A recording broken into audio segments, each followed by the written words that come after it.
In terms of being outwardly pro-Israel and standing by these convictions today, it has cost me friends. Today I have an amazing guest, Heath Sloane, who is originally from Australia. I think that social media and the algorithms know us almost too well. China and Israel, Yeah. how are they connected in your life? The issue in the Middle East, whether it's Israel or the broader Israel-Arab conflict, captivates the imaginations of people in a way that no other issue really does. The selective attention that's given to the Israel-Hamas war is not only exceptionally short-sighted, but often leads people to back the wrong horse. I'm running after something unachievable, is trying to understand why are we sometimes caring more about things that are happening very far away from us.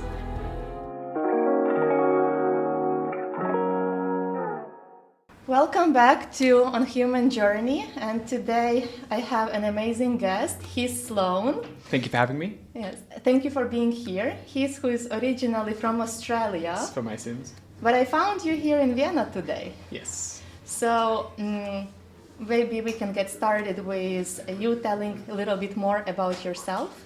And how did you end up coming all the way from Australia here in Vienna, doing research, intelligence, analysis, all things geopolitics, which you find very exciting, and you seem to be very passionate about it. And this episode I would love to dedicate to your passion, your life. So let's get started with how do you come all the way here? Thank you so much for the warm introduction. So I like to joke that I'm severely dyslexic, and I thought I was booking tickets to Australia and it ended up in Austria, and now I'm too scared to correct that error. But in truth, I had left Australia during COVID several years ago, and my job was already in Israel. So I skipped and hopped over there. And then after a while, I discovered the beauty of Vienna and decided to make this my new base. And it's been a fantastic experience from start to finish, great hub, meeting very interesting people, and it's certainly at the forefront in the intersection of geopolitics, geopolitical intelligence, and everything connected to that. But you haven't always been in Vienna. It's true. So you came all the way from Australia to UK, to London. Yes, so I was living in Sydney, grew up there, and spent about 2 years on and off living in China, where I studied as well. And then I was in Canberra during lockdowns. Canberra is a very small, glorified country town in Australia full of bureaucrats, for good and for bad. And an opportunity opened up in Israel. So I took a flight, one of those fabled COVID flights with 11 people on board and not much service to boot. And then I was based there for a good 2 years, headed over to London for another 2 years, and then came here on just a whim on a little trip and fell in love at first sight. Amazing. So, two interesting places you mentioned, China and Israel. Yes. How are they connected in your life? Wow, so many things. I think the irony isn't lost on me that when I first started going to China when I was about 18, even though it's a repressive country with extremely limited individual freedoms, at that time I had just left home, moved out of home. I was sort of flying the coop for the first time, working out who I was. So for me, it had this feeling of individual freedom and liberty, even though knowing on a political and legal level, those things certainly don't exist to the same scale. Israel is deeply connected to not only my faith, but also my interests professionally. I've worked in Jewish community organizations for many years. I was working at the Jewish Board of Deputies in Sydney, where I was the public affairs officer helping spearhead campaigns, especially related to community security. And under the mentorship of then CEO Vic Alhadeff, I really developed a deeper passion for it that went beyond just a job and research, but really connecting with the issues in the community and a sense of shared purpose and destiny there. And so when these other opportunities have presented themselves, whether with Jewish community groups around Europe and also in Israel, I leapt at the chance to take them up. I wouldn't omit stating the fact that now is a bit of a weird time talking about Israel, especially in Europe. We've seen in the past couple of months a huge sweeping distress among people, talking about Israel, talking about all of the events happening in the Middle East. in Italy, for example, the public opinion is extremely strong about it, up to the risk that you risk losing friends and strong connections that you've been cultivating for years. People lately identify one or the other based on your position in the Jewish-Arab conflict. So how do you find yourself actually, apart from the faith and religion, but how do you find yourself in Europe in these circumstances? Look, it's a great question, and I think that that's the latest of many series of dots. So if we go back a little bit in history to when I was in high school, that was my real awakening to sort of Jewish advocacy and Israeli advocacy and the issues and the social litmus test that comes with that. When I was at school, I think it was grade 8, we studied a book called A Little Piece of Ground, which essentially glorified Palestinian terrorism. At the time, my English teacher, Babs Hellerman, excellent educator, she encouraged us to think widely, to question what were being read. And she was very open to having pro-Israel speakers and pro-Palestinian speakers come to our campus to talk to us, which was a great experience that set me on a path of thinking deeply about those issues.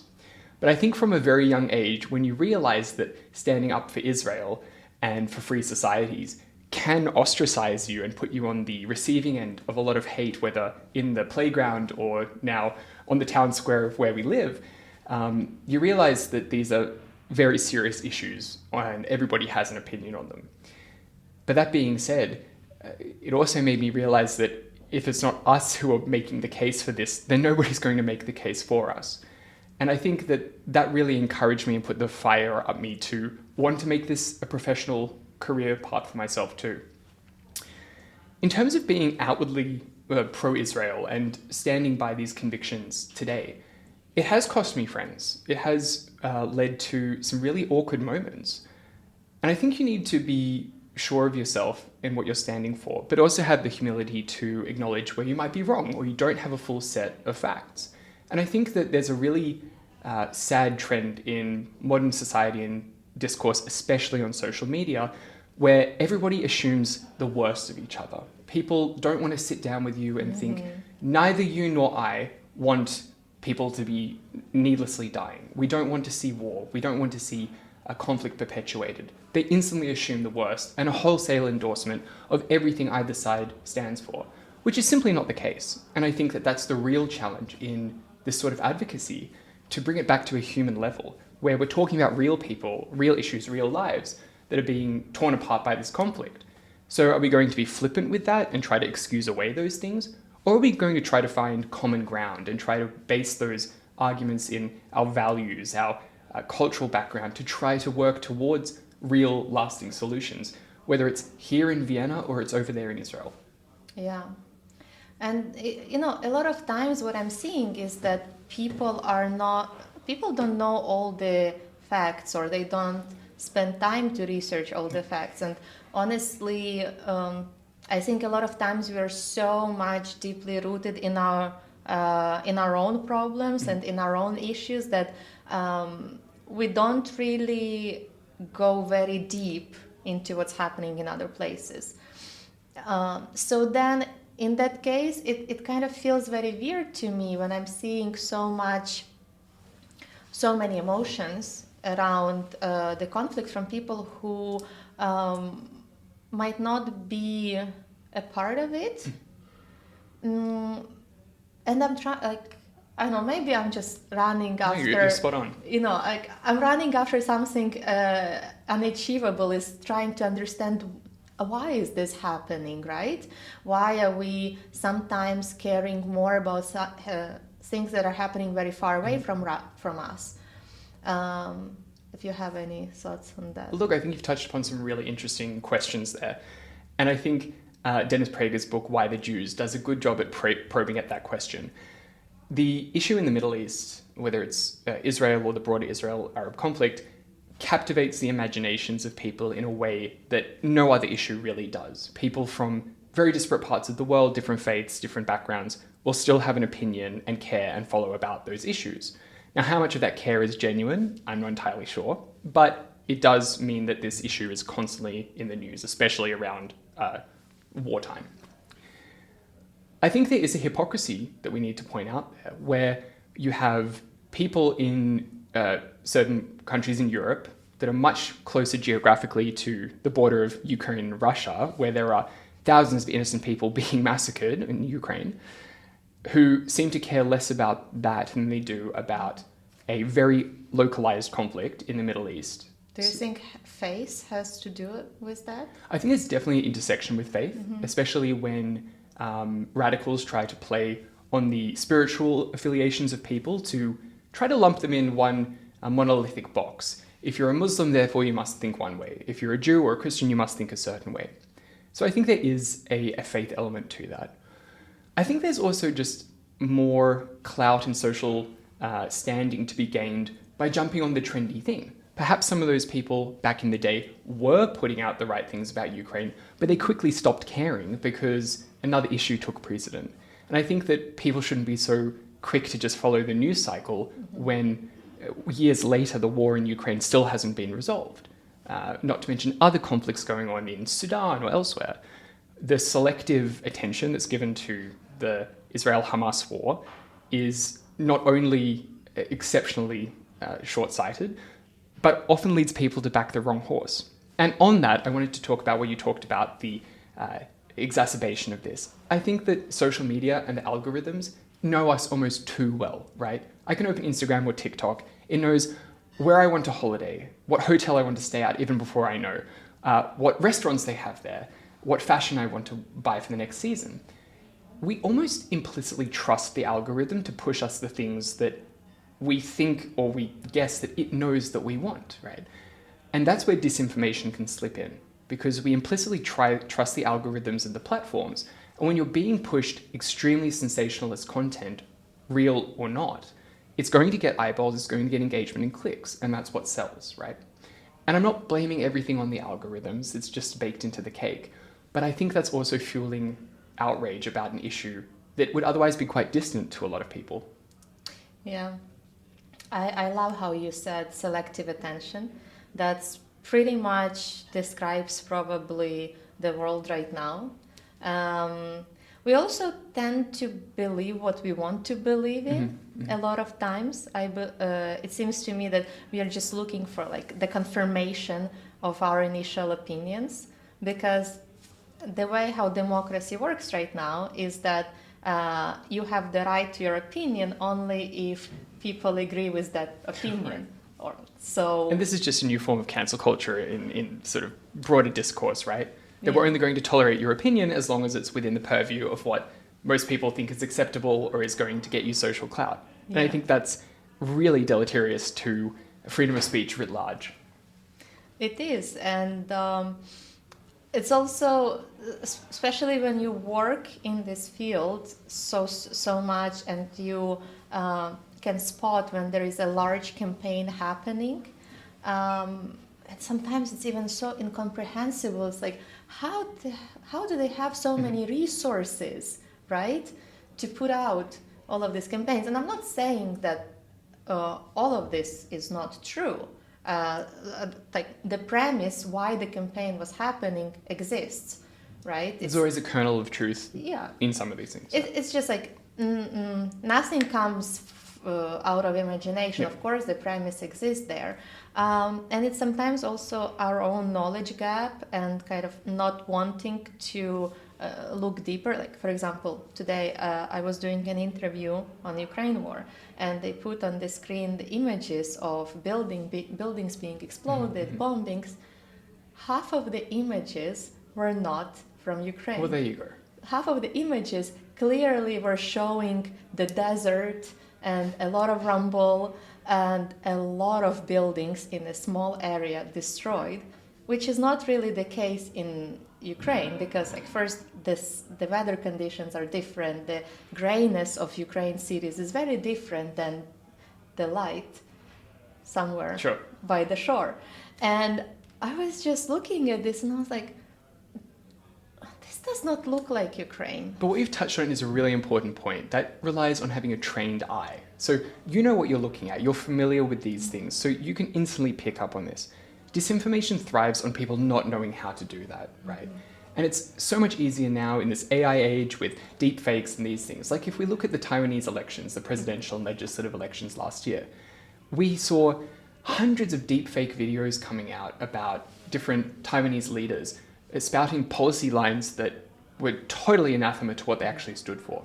We saw recently, a few months ago, there was a fake app that was invented called Homeland, where Taiwanese citizens could register their details to be repatriated to China in the event of a war with Taiwan. And then this news story was picked up, circulated, laundered into sort of fact by mainstream media, social media, it was on TV. The problem was this app never existed in the first place. It was a totally fabricated story where they claimed they had 28,000 registered Taiwanese nationals, and they were getting paid money to sign up other people.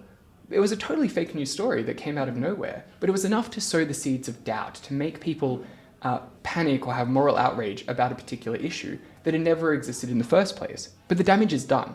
Not everybody has the critical eye that you can apply when you're seeing these images. People see a headline, they see a screenshot on social media, and they swallow that hook, line, and sinker. Now, I'm not saying I have all the answers, but I do think that it behooves us to actually spend 5 seconds to trying to work out, is this legitimate or not? And if you'll indulge me, I'll give another example. Yes, please. So there's a guy called Mustafa Barghouti. He is, in short, a Palestinian elite. He sits on the boards of different Palestinian authority councils. He's educated, probably well-funded. He himself, only 3 or 4 weeks after the start of October 7 and the Israel-Hamas war, he comes out with a tweet that got 330,000 views, showing a photo of white phosphorus, and he claimed that Israel was using it against Gazans. Now, this tweet was picked up, predictably, by lots of media outlets and other social media channels to accuse Israel of a war crime. If anybody had bothered to right-click, copy image, and dump it into Google Images and do a reverse image search, they would have seen that that was a photo from 2018 with Bashar al-Assad using it against his own people in Damascus, or near Damascus. So it only takes 5 seconds. It's a lot of work, Heath. It's a lot of work. In this day and age, I know, time is money. What's a whole 5 seconds, right? But the damage had been done. Mm-hmm. By the time a community note had come out on X, 330,000 people had seen it.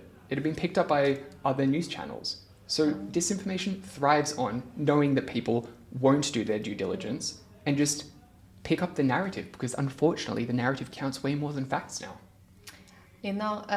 So a few months ago I had a conversation with Krishna Sulea. Mm-hmm. Great guy. And we touched upon the topic of the disinformation. In Romania, it's also a pressing issue.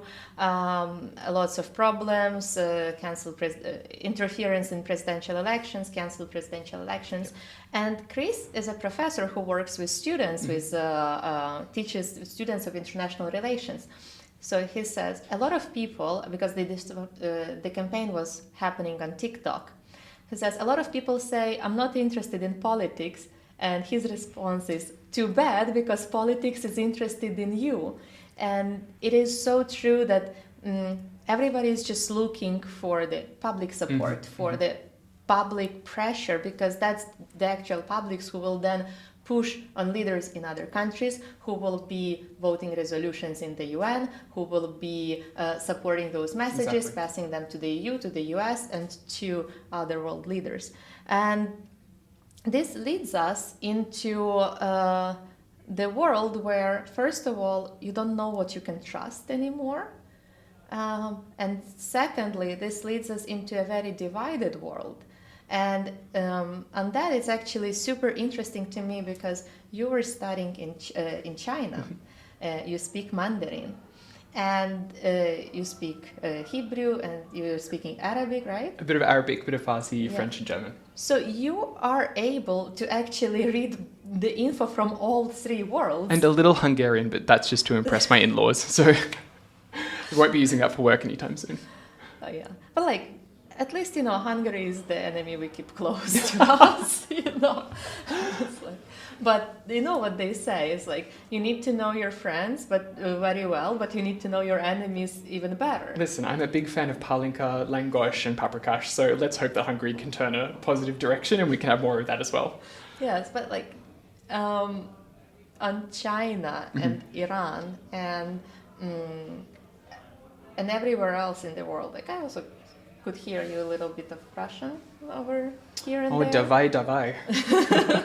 So when you are analyzing this vast amounts of data, do you have any hope that people who live in these countries can actually be able to critically think for themselves? Because, I mean, on Europe, I still have a lot of hope. I still believe that besides the very ideological issues, the people will be able to perceive reality in a more critical way eventually.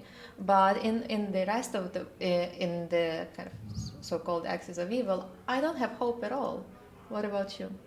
Oh, look, I share the same sort of negative sentiment there. I think that in these very closed media landscapes, not only is the access to information heavily filtered and limited, but there's the chilling effect of that too that permeates everything. And the only time I confronted explicit academic censorship when I was in China is I originally had a thesis advisor for my master's who was an expert in African affairs.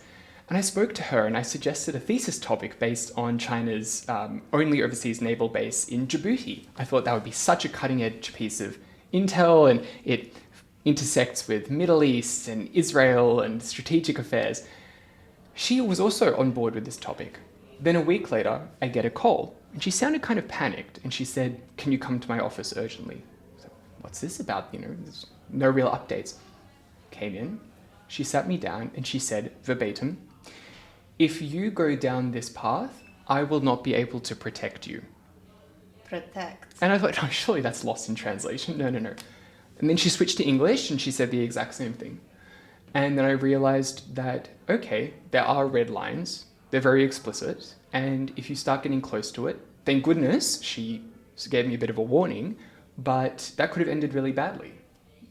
At the best case scenario, you go through all the work of writing a thesis and it doesn't get passed. Okay, you don't pass your master's.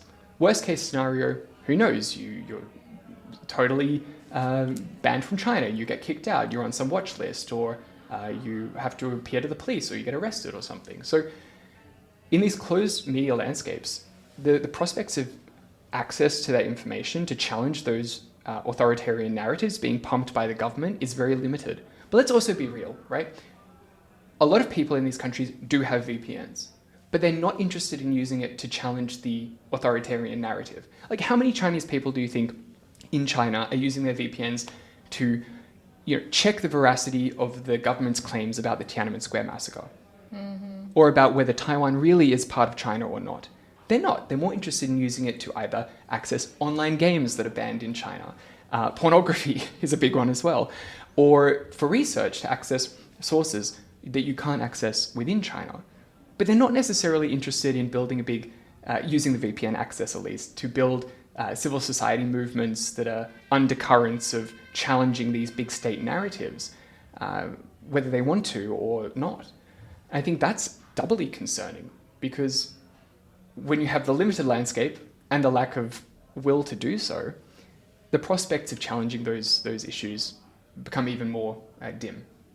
And when you were living in China, what was, how were the people? What was the sentiment of people? Did you, because on one hand, I might deduce that they might not want to do that, mm-hmm. because the day after, some Chinese policeman will knock on their door and say, "I'm sorry, you have to come with us." So that's highly a possibility. But on the other hand, there might be just pure unwillingness, or just not even thinking that Absolutely. You can challenge that. I think that's the thing. It's like, even if the boundaries of what you're able to look into and discuss are wider than what people think, the chilling effect of big state surveillance and censorship means that people simply won't go there, right? I also noticed a transition over the sort of 8 years that I'd been visiting China, that early in the day, there was not a wholesale openness to discussing, big juicy issues like Xinjiang and Taiwan and democracy. But people were less scared to talk about that, or they might ask you probing questions like, "I hear that Australia has freedom." what does that look like? What can you do? Interesting questions, right? And then after several years of Xi Jinping being in power, those discussions went off the table. The same friends, new friends, university thesis advisors were not interested in discussing those topics. And I saw firsthand in my master's that some students who would put up their hands and ask more probing questions about media freedoms or about future prospects for the market and privatization in China, they either got non-answers or were told not to ask that. Yeah. So it just sends a reverberating message that deters people from even thinking about it and discussing it. Yeah. Like, I'm coming from the background, and many of our common friends are coming from the background that a lot of social change is happening through, from bottom to top, right? From students, from intellectuals, from journalists, professors, academics, entrepreneurs, and then it would, starting with the entry point and the youngest, and then building up. But in reality, if we are talking about authoritarian regimes or full-on dictatorships, it's not possible. No. And it kind of makes me really scared is the more powerful China becomes, and the more we are seeing normalization of all these authoritarian states. Like, for example, Saudi Arabia. All over Europe, Milan, I just saw an advertisement that now we are going through some Saudi Arabia week, Arabia, right. Sponsoring big events, bringing big events, football, art, sports, artists, resorts. Everybody is traveling to Saudi Arabia without actually a single thought that women don't have rights, that dissidents don't have rights. They're being killed. Right. And I think on the same token, people very uncritically think about Qatar, right? I mean, Qatar has for a long time been one of the biggest funders of many terrorist organizations, especially through washing money that Iran sends its way. And it's also home to the leaders of Hamas who stay in luxurious suites there and siphon off millions of dollars of foreign aid money that's meant to go to Palestinians in Gaza and elsewhere. But of course never ends up there because it goes into the personal bank accounts of Hamas leaders so they can buy more rockets. But then Qatar goes and hosts FIFA. So they want you to think that it's, just like the UAE, it's, a bit more progressive, a bit more modern. But as soon as you sort of brush past the soft power push of some of these countries, you realize that that's just not the case at all. And this is one thing where I think Israel is ahead of so many countries in the Middle East for so many reasons, but it has a raucous free press. For good or for bad, it causes a lot of drama and headache in Israel, but it's great to see that you have a thriving left-wing, right-wing, centrist, all these different types of media, so you can have discourse and debate and discussion, and hopefully that results in a more informed public who's not going to sit idle with lazy or bad decisions, but also one that informs people so that they can then take that information and do something with it, whether it's moving the dial politically or whether it's helping them just be more informed people and to understand Israel's place in the world too. I think credit where credit's due. Having a raucous free press is a really good thing. Yeah. And I feel the same about Ukraine, honestly. As much as I wanted to leave Ukraine to try myself in Europe, in the West, I was very curious in what can I achieve in unknown territory where I have zero resources, so to speak. I always had that kind of inner challenge and the desire to try. But at the same time, I'm constantly putting Ukraine as an example to everyone that, okay, there might be corruption, there might be poor conditions for life sometimes very good. Ukraine might be probably together with Israel in one of couple of those geographical places which is just geographically it's unfavorable to be there Sure. completely. I mean, We like to joke that Moses wandered around the desert for 40 years to find the only slice of the Middle East without oil. So, I mean, he could have done a bit better. But yeah, and same in Ukraine. Like, if only there were mountains, between Ukraine and right, Russia, yeah. everything would have been different. Sure. Everything. But it didn't happen. And still, even with all of these problems, I still would rather be Ukrainian than living somewhere, I don't know, in Qatar or Saudi or Russia for that Right. matter, because in Ukraine I can criticize the president when the criticism is due. I can be supportive of him and praise him where the praise is due. And I love how people are coming together when there is even a little bit of something that they do not like. Right. And I've been on Maidan in 2004.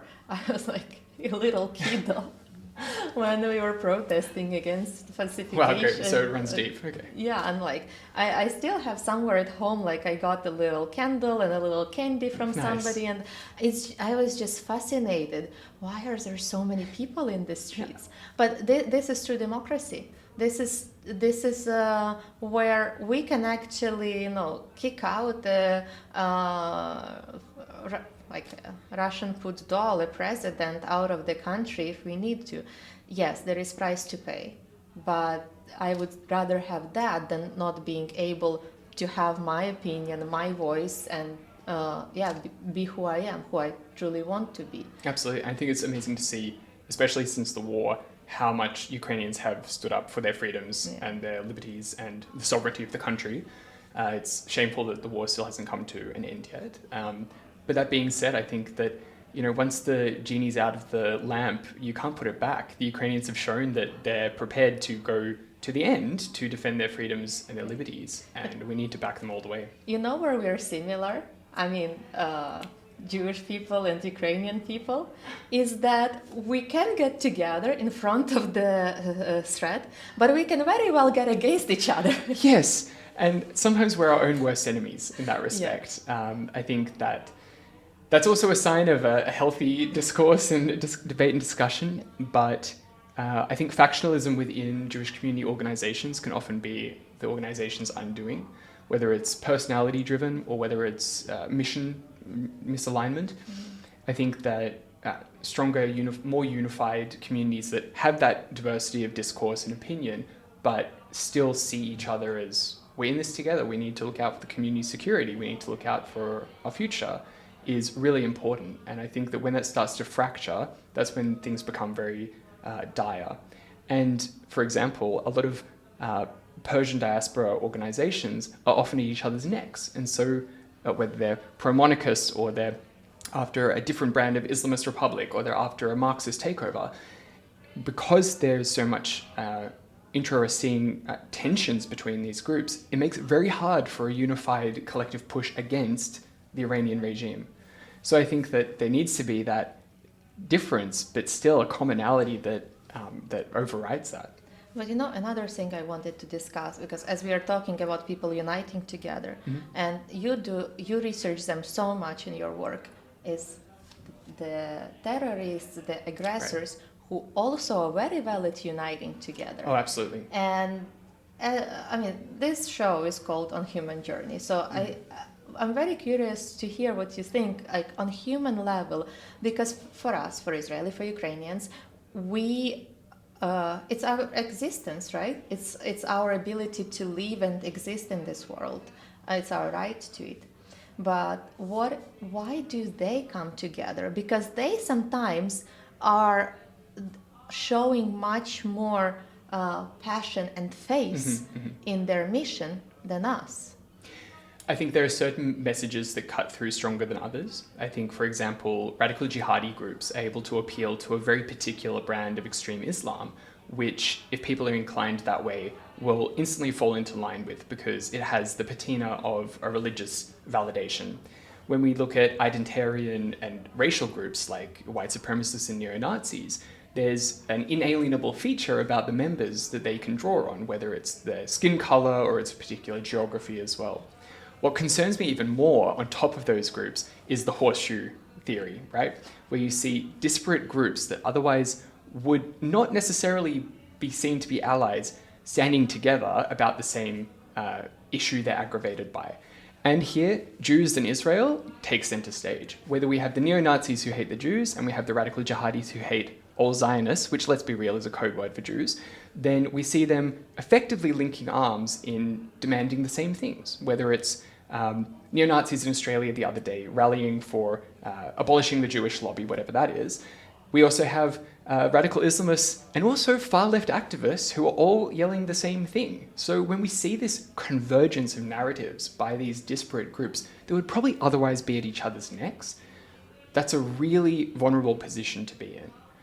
We call it the red-green alliance as well, red representing communism or Marxism, and green representing Islam, where we see this fusion of, look at a lot of the pro-Palestinian rallies that have taken over the streets of capital cities in Western countries over the last 2 years.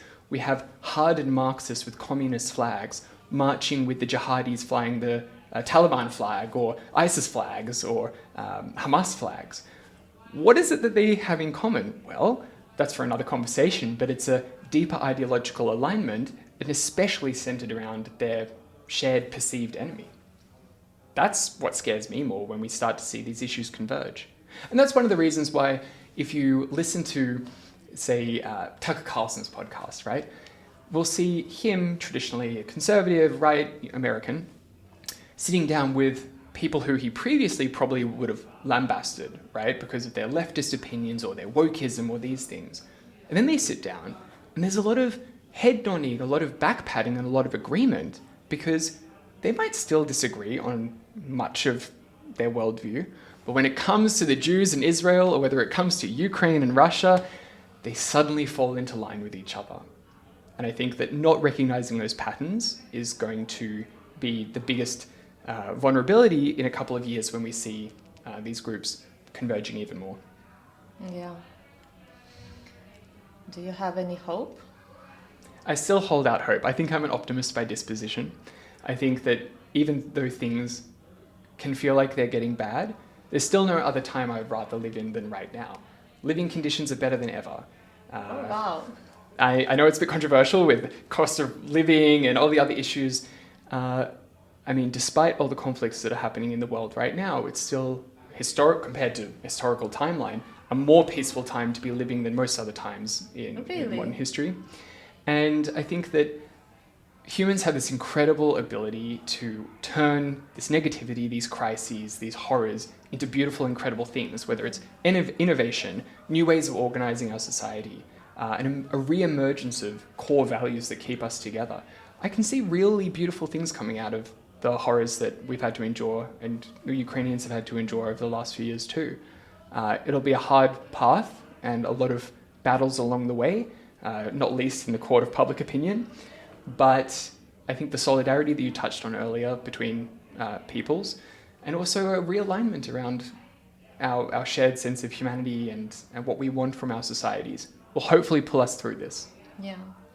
I do believe that every crisis brings an opportunity because we always needed the empire to be destroyed in order to build something beautiful after it. Even it takes years, it takes a lot of times, but it's a life cycle in a way.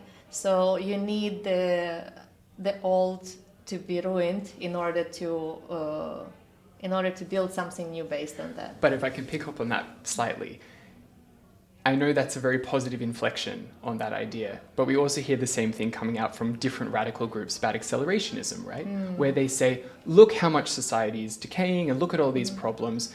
What would be better is if we just wipe the slate clean and we start off with this particular model of our version of social, political, and economic organization.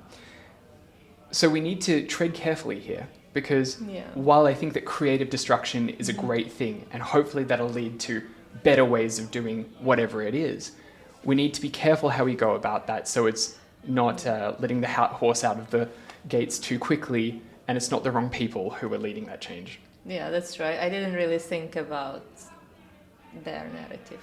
But I only assume positive intentions with you, but at the Yes. same time, I Yeah. think that if we're talking about like major political and social changes, those changes could be bad. So we need to make sure that the people who commit to liberty and core values of Yeah. freedom of speech, rule of law, free and open markets and open societies, that these win out against all the other alternatives that want to see that disappear. No, 100%. I agree on this, like that we need to tread very carefully. Well, I'm excited. I'm hopeful too. I'm really Great. hopeful that the light will always win over darkness, because it has to, right? Because at the end of the day, if we don't have hope for the better, for the good, then what are we doing, right? Thank you so much for joining me in Thank this you for having me. conversation. I believe it's the first of many. I'm looking forward to it. Yes, thank you so much for coming, and I hope that we have a chance to continue this discussion sometime soon. Absolutely, and you are absolutely welcome back to beautiful Vienna anytime you see fit, and I'm not on the payroll of the Austrian Ministry of Tourism. You know, there was this situation in summer when there are some tourists who were flying to Nice out of Rome. And they end up in Tunis, Yes. like Tunisia. Yes. Oy, boy. So you never know. Maybe you go to Austria, maybe you go to Australia. That's it. You know, it could be worse. Could be worse. Exactly. Thank you so much for your time. Thank you for doing this with me.